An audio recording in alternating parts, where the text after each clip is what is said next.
All right, welcome back and many thanks for staying with us. We do have Major Edward Birungi, the UPDF Air Force spokesperson, on standby to talk to Ivan Walinyolo in Entebbe on the latest recruitment of the LDUs. A very good morning, Ivan Walinyolo. Talk to me. What's the latest, sir?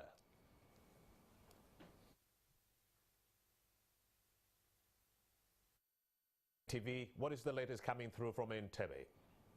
Good morning to you, Ramya Usiku, and our audience. We are coming to you from Trinity Motel here in Katavi Town Council, Wakiso District, and we know very well that the Uganda People's Defense Forces started on a move to recruit more Ugandans into the force, and given the standard operating procedures to combat the spread of COVID-19, the exercise has not been as usual, where people would gather and of course submit their documents that qualify them into the force.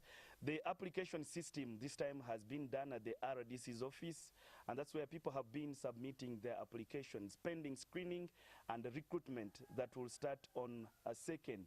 Entebbe, as part, of course, was also given to usher in 2,000 people. And as we speak now, the overwhelming numbers have now gone up to more than 3,000. But what does that now mean to the country, the people, and especially the force that is undertaking the recruitment? To discuss more of this, I am joined by the spokesperson to the UPDF Air Force, that's Major Edward Birungi, to discuss this. And Major, thank you for making your time with us here on the Morning at 10 TV. Thank you, Ivan, for the invitation. What has the process been for you, given the fact that this time there were little of the changes? This time, bearing in mind the COVID standard operating procedures, it has been quite different from the usual, whereby this time the applications have been submitted to the office of the RDCs countrywide at every district. So candidates have been given the opportunity to make applications, and in that application they include their level of education, their marital status, their age group, and their nationality. You know, sometimes because Uganda hosts so many people in the country, others are not nationals and they would like to join the army, but this is for the nationalities, not for everyone that is within the country. As Entebbe, you were given to recruit 2,000 people, but we speak volumes now over 3,000. What does this mean to you, especially the force? Irrespective of the numbers allocated to every district, not especially in Entebbe only, we expect a number of applications beyond the allotted numbers for every district.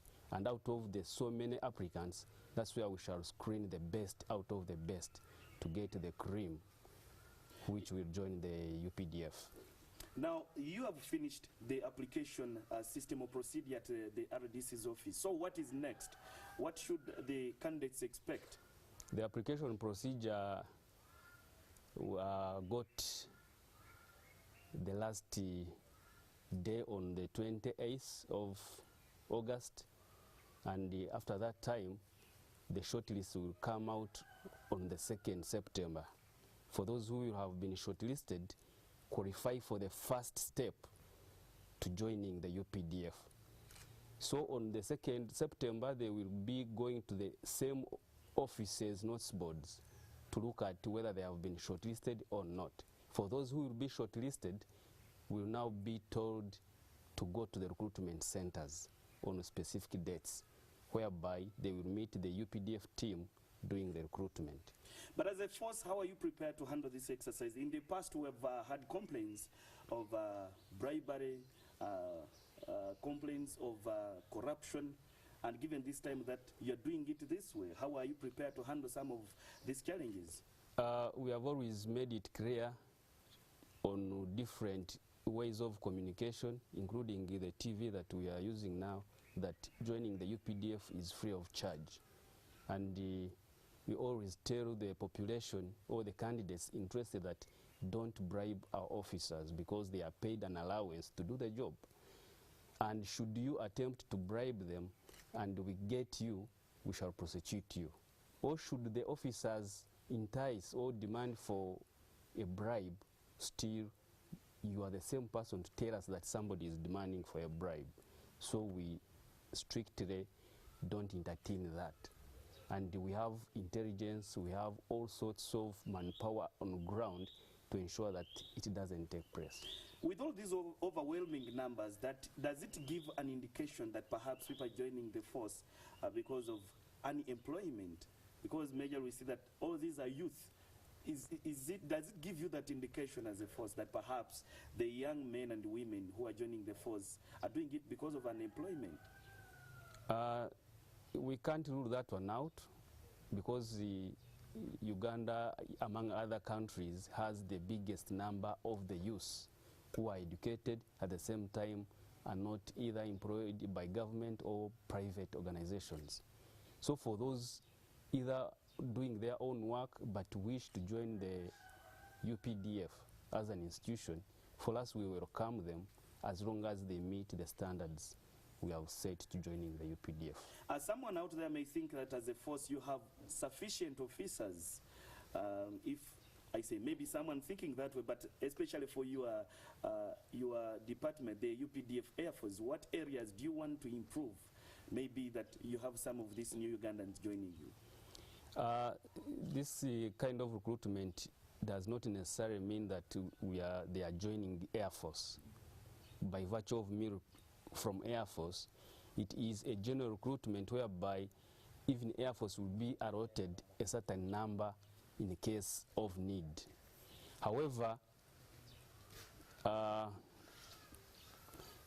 we need to understand that we recruit according to budget, not because we need so many in the force.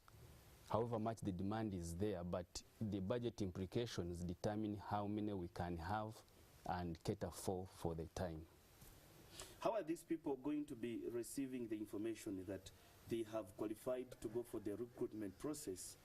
Because you're telling us that the application at the RDC's office is done and the display of registers, but how are they, is there any other way they are going to be receiving notification that perhaps they have gone through and they will proceed to the next stage? When the recruitment process is ongoing, we have standby vehicles ready to transport those who qualify to be taken to the UPDF. So there is no going back home.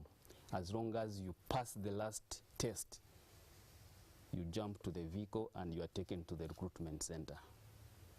The UPDF, let me say generally, women have not been so much at the forefront of joining the UPDF. What are some of the things you're doing perhaps to show the young girls that as well they can serve their country when they join the UPDF? We always don't segregate between women and men as long as they meet the standards. So we don't take them because we want women in the force. We take them because they have to meet the standards set by the recruitment team. You have 30 seconds, I say, to speak to the candidates who applied for their placement into the force. If we take that as your parting shot, please. Yeah, I thank all of them who made the applications. They should prepare themselves to go and check on the short list on the 2nd, and they should prepare for other tests, because that one was the first test. There are other tests that must be taken on the recruitment day to qualify them to join the UPDF. So they must prepare themselves enough, especially physically and medically. Well, Major Edward Virungi, thank you very much for making your time to speak to us. Thank you so much. We don't take that for granted. And that's Major Edward Virungi just speaking to us. He's the spokesperson to the UPDF Air Force, just making us understand on the ongoing exercise that the UPDF is undertaking to recruit more Ugandans into the force. And well, Morning at 10 TV will this time leave Trinity Motel here in Katavi Town Council and return to the studio. Rami, pick it away from me. A very good morning to you and our audience.